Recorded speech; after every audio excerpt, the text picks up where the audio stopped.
Serial killers. They both fascinate and frighten in equal measure. We cannot help but be curious about what possesses these people to do the unspeakable. From Dr. Henry Howard Holmes to Harold Shipman, there spans a plethora of these psychotics spanning centuries. It is ingrained within our DNA to be attracted to the dark side of humanity, however much we feign disgust. We read their stories and queue up to watch the real-life monsters portrayed on the silver screen. We cannot ignore the power these figures have on us during or after their active time. For a lot of people, in the midst of it all, the ones on our list appeared normal. Some were confident and outgoing, some shy and reclusive. They walk like us and talk like us, but they are different on the inside. There appears to be no one type, and that is truly disturbing. They could literally be anyone. If caught, the inevitable interest from the media is applied, and their every move is published, aired, and sought after, right to the end. But this fascination does not end at their death, and even the quiet and unassuming among us cannot help but take a peek at their last moments. On viewing these photographs, you may be forgiven as seeing them as human beings, but do not be fooled, for there lies within a monster. Here are 5 last ever photographs of serial killers. Ted Bundy. You're all probably aware of the story of Theodore Robert Bundy, an American serial killer who murdered and assaulted an unknown number of young women and girls in the 1970s. If you're unfamiliar with Ted, then you can watch our Murderous Minds documentary on him. What was unusual about Bundy was that he didn't look like a serial killer. He was handsome and charismatic, and many of the women he murdered couldn't see past that persona, and those that did realised too late. He was also very sure of himself, and during his trial, despite being faced with overwhelming evidence, he still pleaded not guilty and remained cocky and calculated throughout, showing no remorse for his victims or their families. In fact, he often appeared cheerful and upbeat in photos taken by the press, and for the most part, he handled his own defence so that he could be in control. However, ultimately Bundy was convicted and sentenced to death. Shortly before his execution, and after more than a decade of denials, he finally confessed to 30 murders. However, the real number of victims is unknown and is likely much higher. On the 24th of January 1989, Bundy was executed in the electric chair at Florida State Prison. The photographs that were released just before and after his death showed a very different Bundy. Gone was the cockiness, smiles, and good looks. These were replaced with an ashed face, shaven-headed man with his head bowed, trembling with fear. His last words before his execution were, "Jim and Fred, I'd like to give my love to my family and friends." Jim was one of his lawyers, and Fred was a Methodist minister who had spent the last night with Bundy in prayer. After which, a last thick strap was pulled across his mouth and chin, the metal skull cap was bolted in place, and an anonymous executioner pushed the button. 2,000 volts surged through the wires, and Bundy's body tensed, and his hands tightened, and a tiny puff of smoke lifted from his right leg. At 7:16 a.m, Theodore Robert Bundy, one of the most heinous killers of all time, was pronounced dead. This last picture was taken immediately after his death. As haunting as it is, there are many that believe Bundy had a far easier death than his many victims, and after doing extensive research on his crimes, I have to agree. Jeffrey Dahmer. The obvious comparison between Dahmer and Bundy is that they were both serial killers of the most heinous kind. Both were necrophiliacs, and both killed for sexual gratification. But there is another similarity. They were both good-looking, charming men, who held down jobs, and to the outside world would have been considered normal. However, after Dahmer was caught on July the 22nd, 1991, unlike Bundy, he readily admitted to his crimes, and almost casually described how he killed, violated, dismembered, and ate his victims. In interviews he gave to the media after his conviction, he spoke easily and matter-of-factly about his compulsion to kill.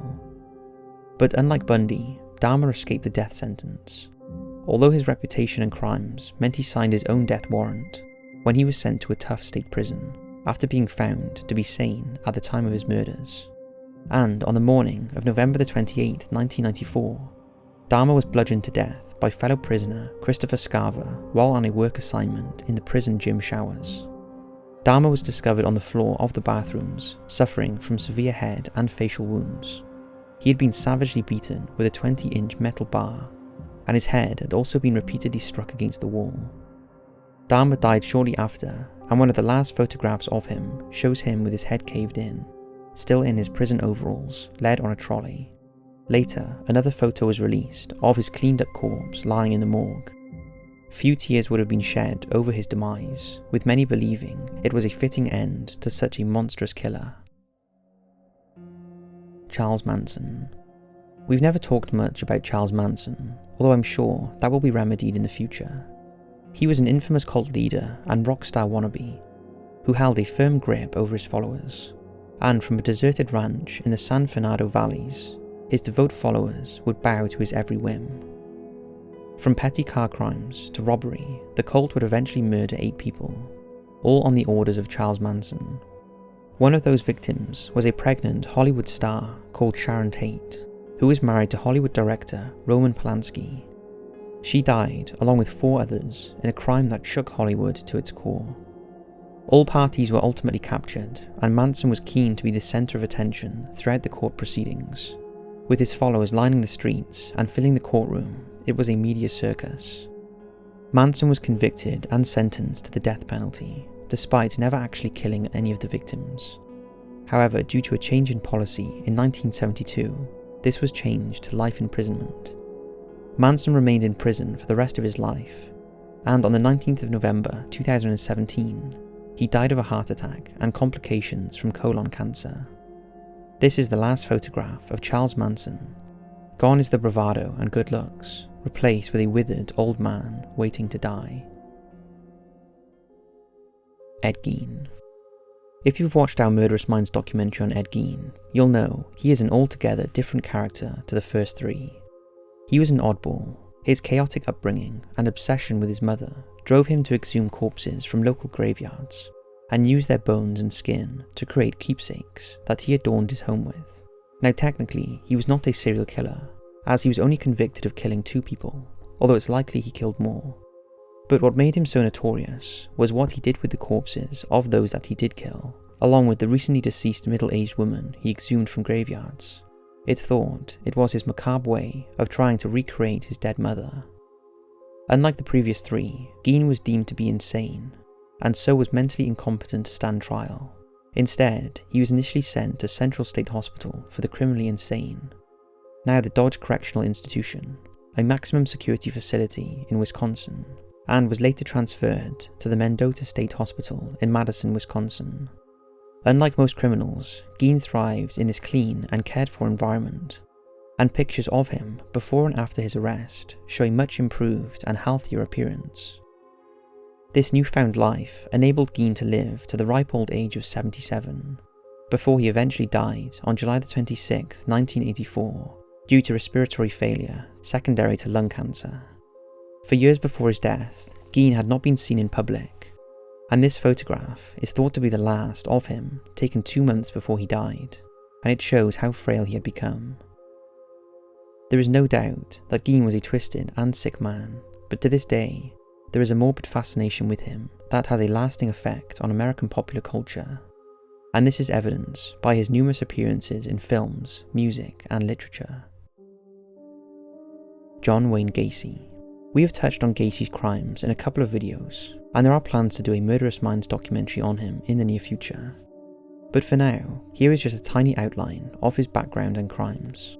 John Wayne Gacy Jr. was born on the 17th of March 1942 in Chicago, Illinois, the first of 3 children to John Stanley Gacy and Marian Robinson. Gacy claims he was beaten up and verbally abused by his father and was also sexually molested by a family friend. At 18, Gacy left the family home and fled to Las Vegas, Nevada, where he worked as a paramedic and a mortuary assistant for 3 years before returning to Chicago, where he eventually married and moved to Iowa. Gacy was, however, a closet homosexual and was plagued by sadistic thoughts. Starting in August 1967, he began to sexually assault young males by plying them with alcohol before forcing them to perform sexual acts on him. He was later charged for these offences and was convicted and ordered to serve 10 years in prison, although in the end he only served 18 months. At the time, his then wife filed for divorce and he never saw his children again, In 1971, after returning to Chicago on parole, Gacy was again charged with sexually assaulting a boy. However, his victim failed to attend the trial, and in a shocking oversight, the Iowa Board of Parole failed to hear about the incident. 8 months later, Gacy's parole was lifted. He then moved on to reside at 8213 Summerdale Avenue. He remarried and began a construction business which became very lucrative. He was a well-known figure in the community and would hold summer parties at his house. He was also active in the politics of the Democratic Party, and in a chilling twist, he also performed as a clown at children's parties. Between 1972 and 1978, during the time he lived here, he raped, tortured, and murdered 33 teenage boys and men. Most of the bodies were buried under the family house. However, he also dumped bodies in the Des Plaines River off a bridge called the I-55. It was the murder of Robert Priest which finally led to his capture. He was last to see Robert before he went missing, and after being questioned by police, his story was inconsistent with other witnesses. Checks were carried out in regards to his criminal past, and his premises were searched. Initially, nothing was found, but after being put under surveillance, Gacy eventually confessed to the murders to his lawyer before being arrested by police. Once arrested, he made a full confession. In 1980, Gacy was sentenced to death, but it would be a further 14 years before the execution was carried out. During this time, Gacy started painting, and although he painted a variety of subjects, most of his paintings were of clowns. One of the last chilling photographs of Gacy was taken a few days before his death, when he is being held in the death chamber. It depicts a very different man than the smiling clown of old. The second photo is thought to be Gacy on his way to the execution chamber. In a final act of defiance and blatant disregard for his victims, Gacy's last words before the lethal injection was administered were "kiss my ass."